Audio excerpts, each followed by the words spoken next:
Hello. It is like the best weather day of all time. I'm probably not gonna read that long, but I have to read because it's been 4 days. I went to I went to Nevada since I last live streamed, and I saw the national security site where they tested a bunch of atomic weapons in like the 50s, 60s, 70s, and then a little bit of testing in the 80s and 90s, but underground. And it was crazy. But I didn't read any of the book until now. Pearl's here. I guess you can't see her because she's right behind the screen. But she's listening. Okay.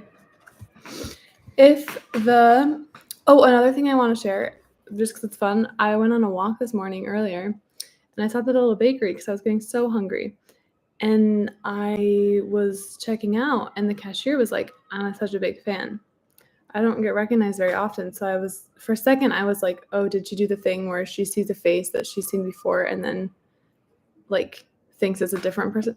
And she's like, no, like, I'm a big fan. I love your TikTok about the internet cables.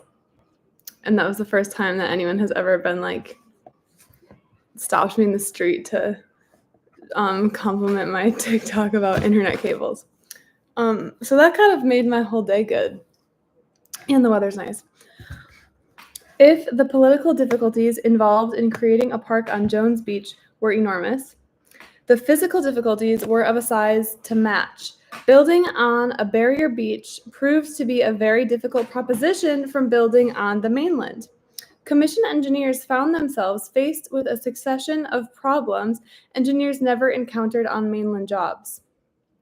Cleveland Rogers, Moses' first biographer, was to write, wow, crazy that we haven't had a shout out for the first biographer yet. Like, that Robert Caro has so many bones to pick with the first guy. I guess it's probably coming later because I think maybe he said that this was the biography that was commissioned. Also, I'm going to keep reading, but I'm going to move so I can stand up because if I don't use my leg muscles, I think they're probably going to atrophy. We're going on a trip. Okay, welcome to the other room. I have a standing desk. Isn't that kind of fancy? Okay. Oopsies, I'm dropping things left and right. Okay. So the first biographer was to write that sometimes it seemed as if nature herself had joined forces with the skeptics and obstructionists who had fought Moses all the way from Albany to the beach. But Moses refused to let nature stand in his way.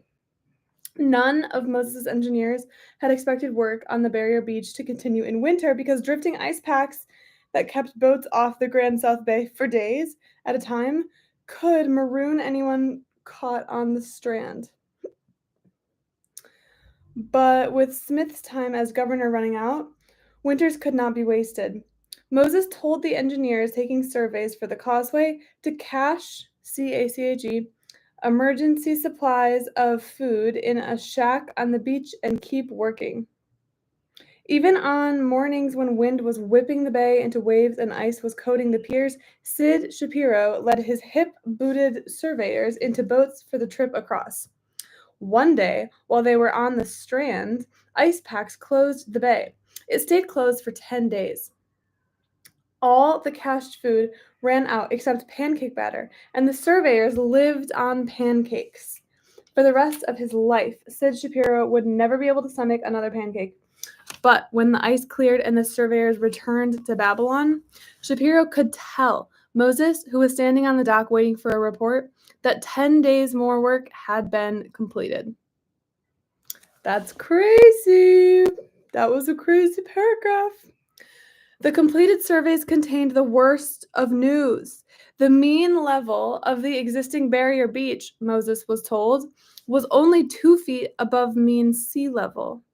During storms, the ocean rose 6, 7, or 8 feet above say it rose 6, 7, or 8 feet and covered the strand almost completely. This did not matter as far as the portion of the beach that was to be a beach was concerned, but the portion that was to hold Moses' buildings and parking lots and parkway would have to be built up to a mean height of 14 feet if they were not to be submerged in every storm. And if he wanted a road 17 miles long along it, it would have to be built up to that height for 17 miles.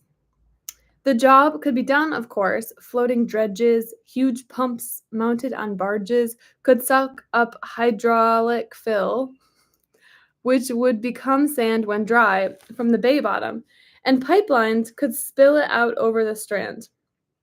But approximately 40 million cubic yards of fill would be required.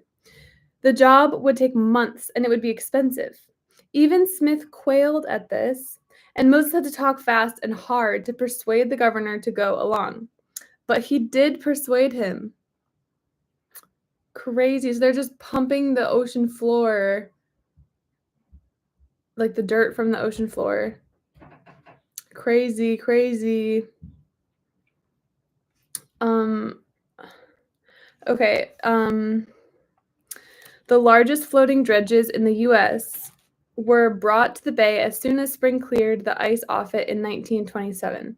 I don't really know what a floating dredge is. I think I'm going to Google it, though, because I'm so curious. Floating dredge. It looks like it's just kind of like a raft where you do construction work, and I guess it's just kind of like the raft where they're lifting the seafloor up. I don't really think it matters. It's actually exactly what I imagined it to be. The job could not be completed by the time ice set in again in the winter, but Moses refused to let the dredges leave. Their crews could live on them, he said, and all through the winter of 1927 to 28, they did. And the pumps kept working night after night, Shapiro recalls. They kept working to midnight. When the sand from the bay bottom was spread on the barrier beach, it proved to be the worst problem of all. It was beautiful to look at, dazzlingly white and fine-grained, but the fineness meant that when it dried, it blew.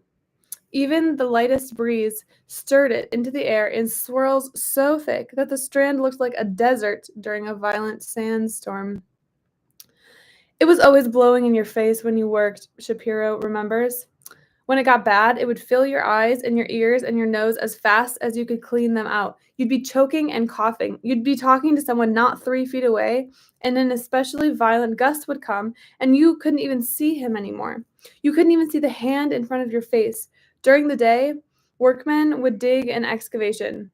At night, the sand would fill it in so completely that the workmen couldn't even find its edges. One workman who left his car with its rear end turned into the wind for a few days came back to find the numerals and all other color completely erased from its rear license plate.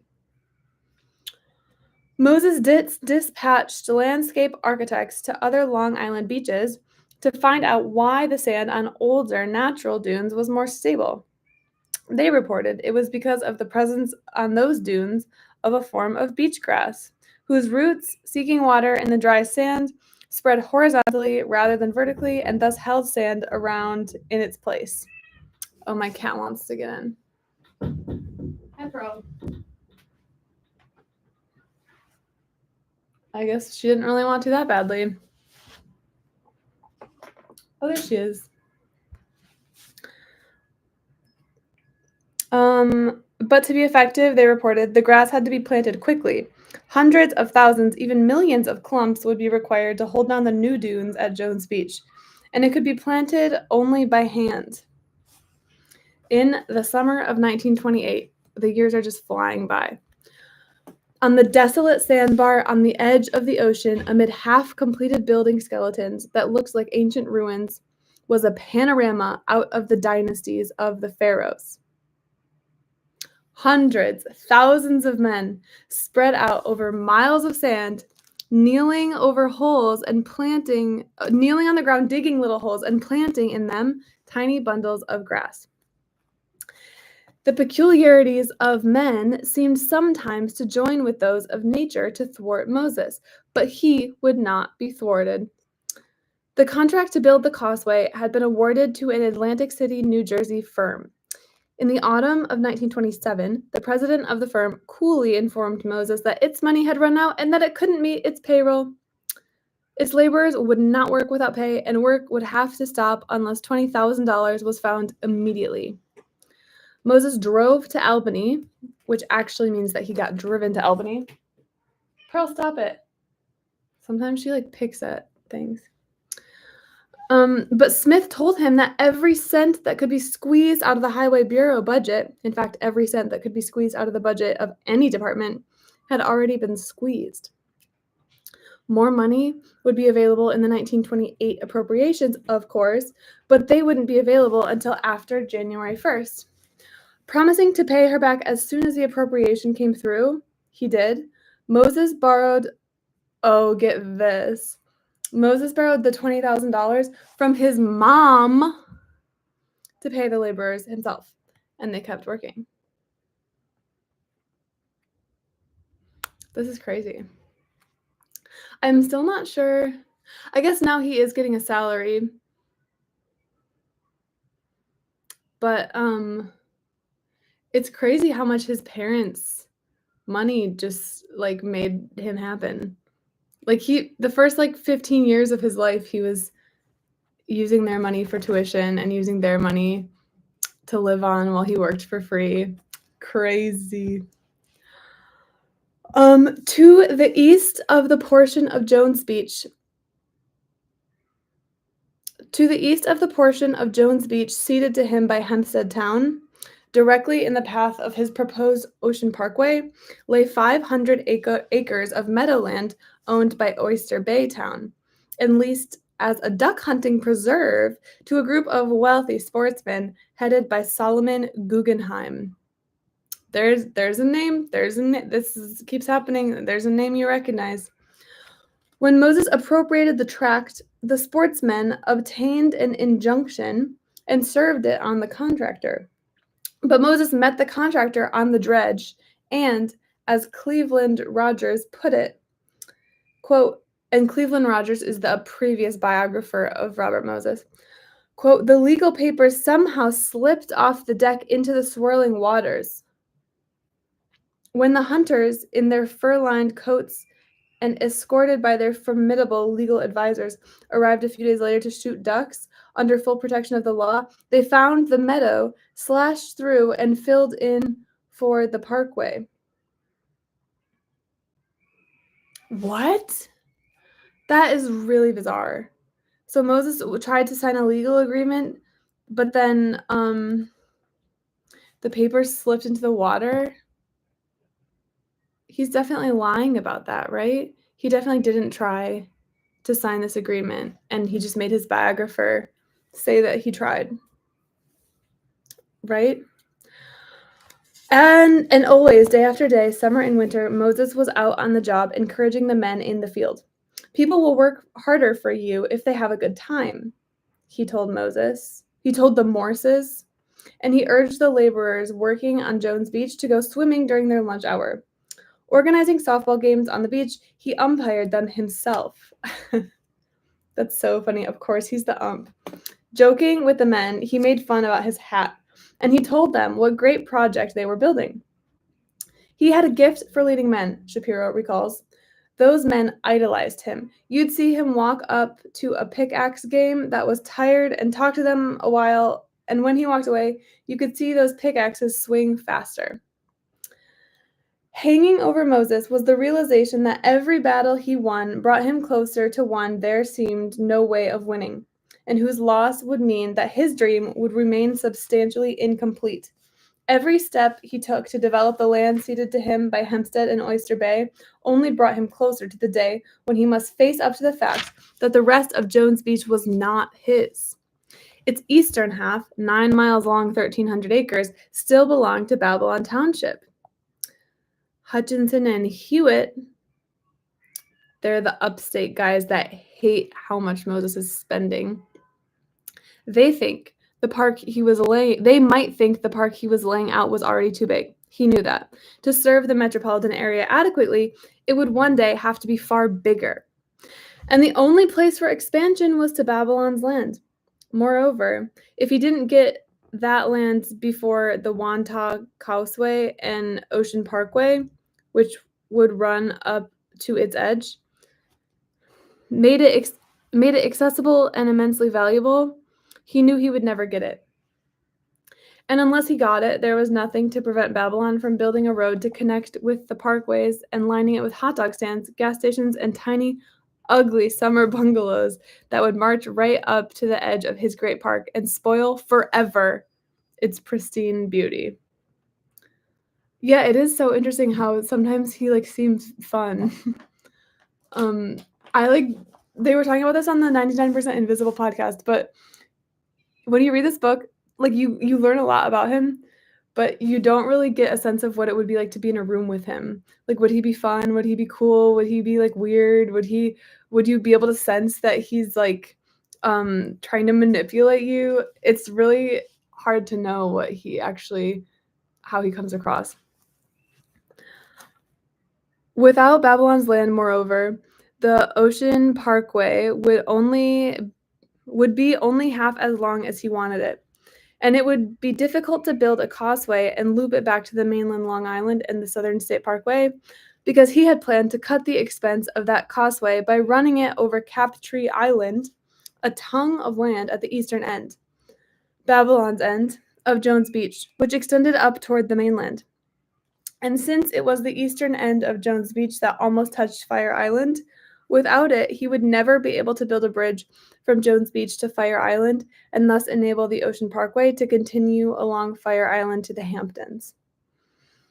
Babylon's baymen had never forgiven him for his attempt to grab the town's sacred birthright. When Mary went shopping in town now, okay, Mary mention, that always gets me excited. When Mary went shopping in town again, the tradesmen eyed her coldly. Sounding out the town board members again about a referendum, Moses found them still fully aware of their constituents' feelings. Moses tried threats. Many of the 1,000 Commission and Highway Bureau employees at Belmont Lake lived in Babylon, and therefore Moses reminded the town's businessmen much of the 400,000 monthly payroll was spent in the town. Doubtless, he said, more congenial headquarters for the state's work on Long Island can be found elsewhere. But the town was unmoved. The town board assured its constituents that there was not going to be any referendum, and without one, there was, under the state constitution, simply no way in which Moses could get the town's land. But Moses at last found a weak spot in Babylon's defenses. I heard about it by the sheerest kind of accident, he told the author decades later. I love it when Robert Caro mentions himself. I was thinking then about learning to drive. I never really did. And I was practicing one morning in a Model T in the driveway of this big estate out in Babylon owned by a guy named William Reed, whose father, who had been dead for years at this point, had been a Democratic county court judge in Suffolk, the only Democrat on the county court at the time Grover Cleveland was reelected. I saw Willard sitting on the porch rocking and drinking, and he called to me and said, "Come on up and have a drink." So we sat, rocking away there and talking, and after a while he said, "I hear you're having some trouble getting some land." I said, "Yes, we are." And he said, "The Babylon fellows don't want to cooperate?" And I said, "No." This is still the Robert Moses quote. And he said, "I remember a story my father told me once. You know, the whole question of the ownership of the Bay Bottom in Babylon town came up a long time ago, and my father and another judge, a fellow in Amityville named Samuel Hildreth, were appointed to pass on it. And I think you'd be interested in what was found. You'll never find the decision in Riverhead, the county seat, where court records were kept, because the supervisors will have made sure it's missing. But Hildreth is alive." He's giving him dirt. I said, "Tell me more, Willard." He said, I think I've told you enough. You go and see this Hildreth fellow in Amityville, and you tell him I told him to talk to you. I did, and Hildreth said that way back in 1848, maybe, or 1856, 2 bills had been introduced in the legislature. See, before that, the underwater rights in the Bay Bottoms, had belonged to the state, but one of these 2 bills transferred the rights in Nassau County to the various towns in Nassau along the bay, and the other transferred the rights in Suffolk to the various Suffolk towns.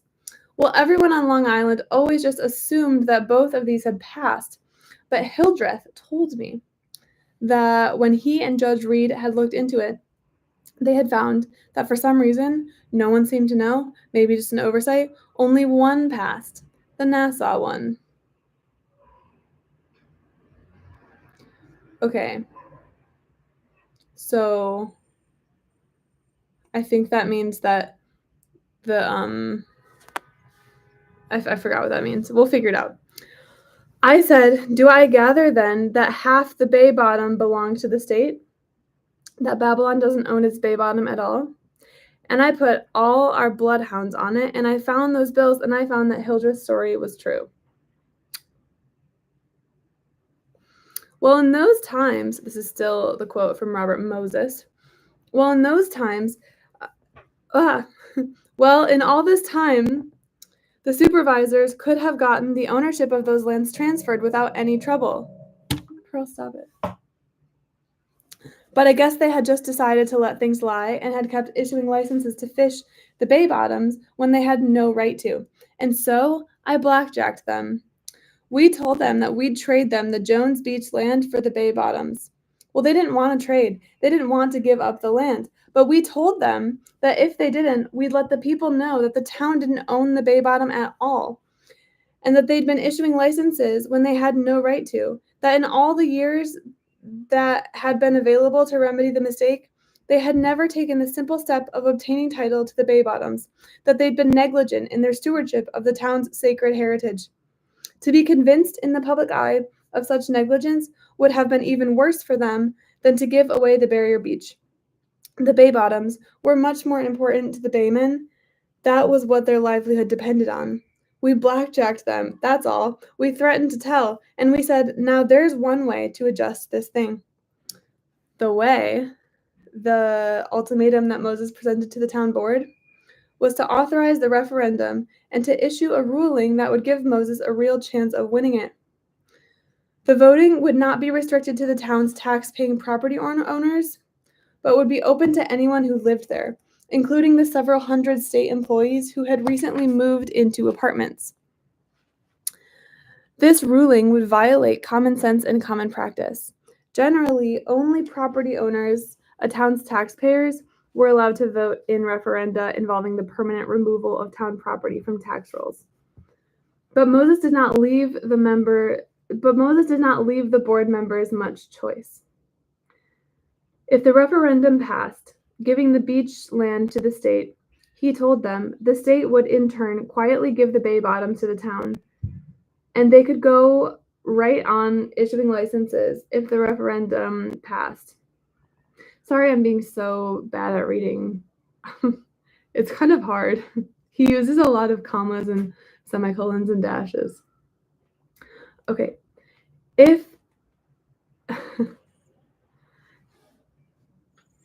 so if the referendum passed, he would never tell their constituents about their negligence, and if it didn't pass, he would. To lull the town's baymen and property owners into overconfidence, the town board did not explode the bombshell about voting eligibility until 3 days before the election. Everything, in fact, was done so fast that the old-time residents never had a chance to organize. Without warning, at a routine town meeting held on March 14, 1928, with few residents present, the town board, saying for the record that it was opposed to the beach seating but felt the people's voice should be heard, authorized the referendum and scheduled it for the same day as party primary elections, April 3, 1928, less than 3 weeks away. Judases, Judge Cooper cried. The Park Commission flooded the local post office with mailings seeking to reassure Babylonians on points that were worrying them. One reassurance concerned a rumor that tolls would be charged on the Wantagh Causeway, that Babylonians would have to pay to use their own land. Absolutely not, Moses said, in a letter he wrote to the leader, and which was printed by Cooper, who made a noticeable effort to give space to his foes' views. Moses promised, the state causeway and boulevard will be free.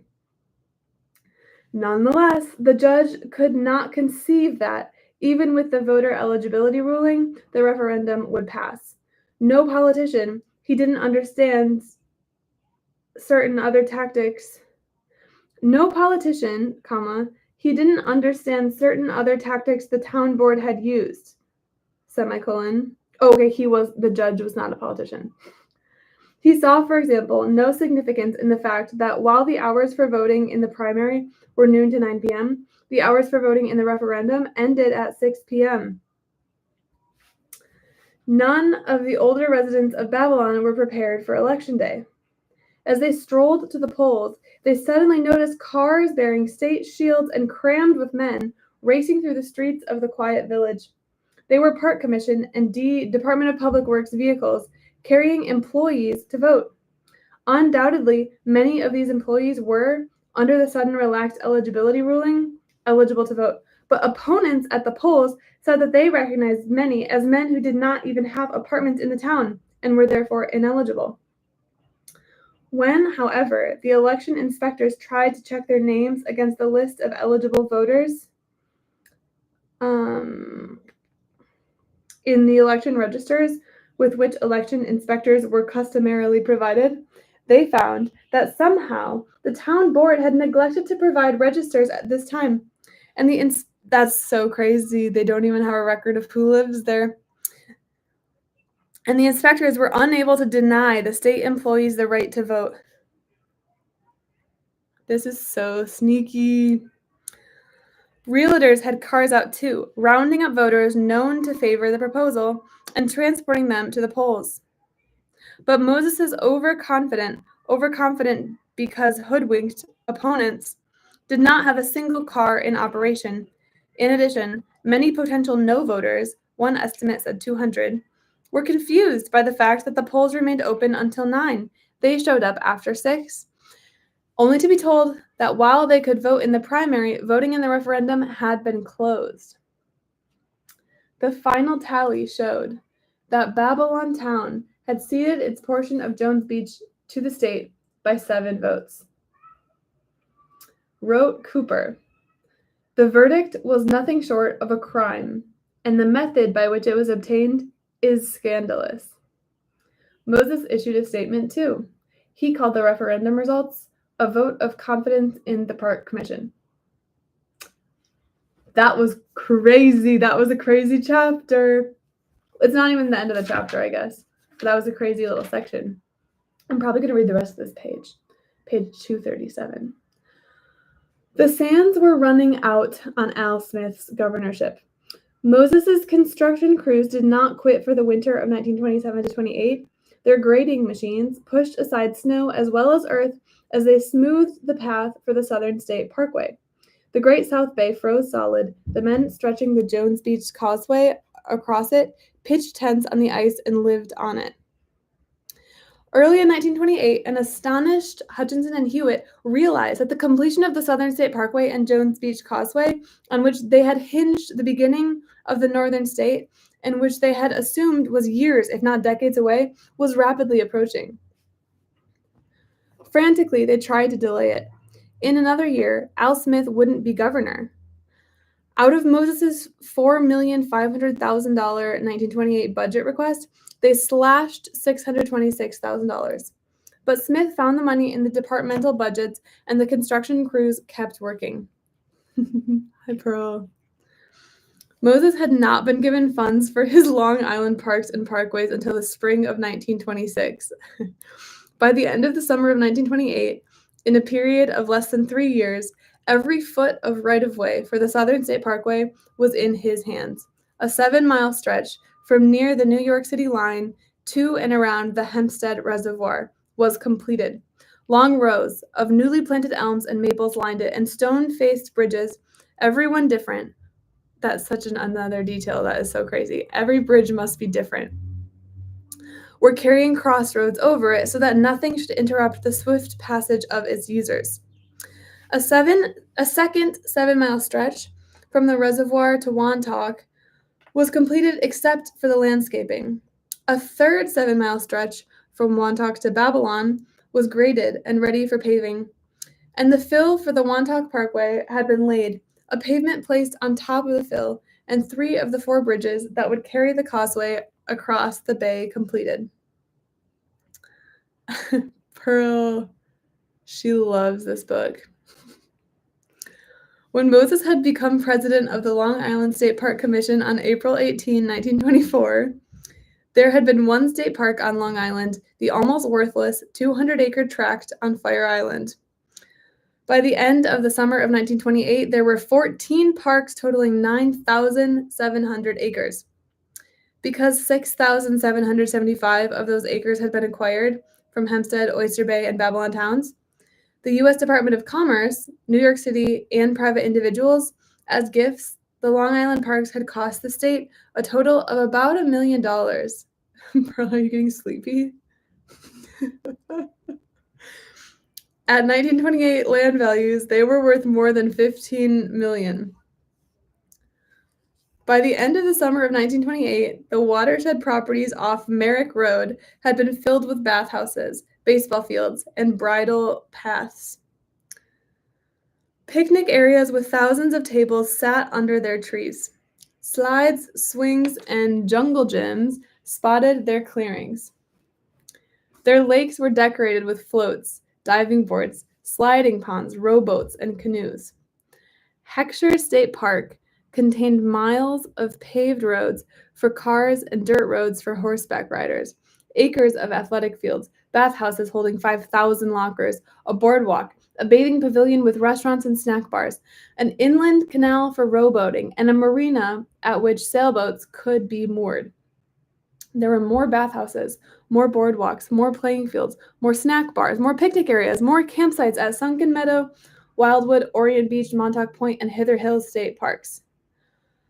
On Jones Beach, 2 years before a desolate sandbar, there stood now, awaiting only the finishing touches that would be added in 1929, a bathhouse like a medieval castle, a water tower like the Campanile of Venice, a boardwalk, a restaurant, and parking fields that held 10,000 cars each. In the history of public works in America, it is probable that never had so much been built so fast. It's kind of crazy that,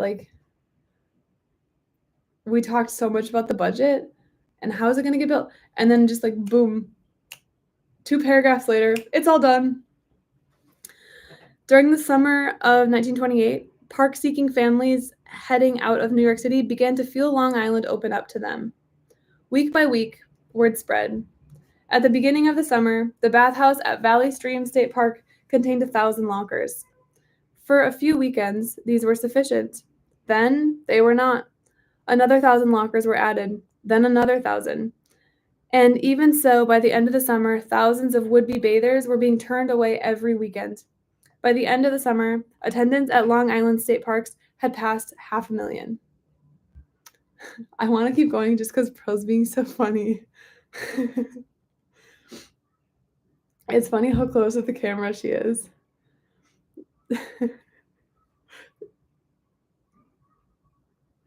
New Yorkers knew who was primarily responsible for the boon they had been given.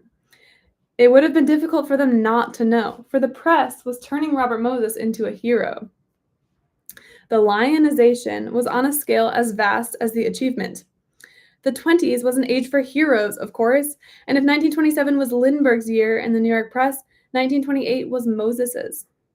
Albert Einstein, who announced his theory of relativity in that year, was all but ignored in the city's 13 daily newspapers. But New York's reporters strove for new adjectives to describe the park builder. One writer concentrating on his physical attributes, tall, dark, muscular, and zealous. Another on the mental, a powerful and nervous mind. A third on the moral, fearless, courageous, to describe the Rhodes Scholar, Robert A. Moses, Robert B. Moses, most frequently Robert H. Moses. Reporters could not seem to reconcile themselves to his lack of a middle initial. That is one of my favorite details so far in the entire book. That is so charming, and it shows how much Robert Caro pays attention to things. Editorial writers chimed in. His labors have been unwearied and successful, said the Times. His energy and persistence great. He has been a faithful, earnest, and efficient incumbent, said the World. He has done excellent work. Even the Herald Tribune was beginning to look on his works and find them good. Pearl, what do you think? Do you like parks? And the praise on front pages and editorial pages alike continued day after day. If readers were reminded once during 1928 that Moses was serving the state without pay, oh my gosh, he's still not making a salary. They were reminded 100 times. Yeah, I wonder why Bella didn't give him a middle name. That's kind of weird. Also, I can't believe that he's still not making a salary. Crazy boy. Moses' lionization in the press had a practical benefit. It ensured that he would be allowed to finish the job he started. No one would dare stop it now.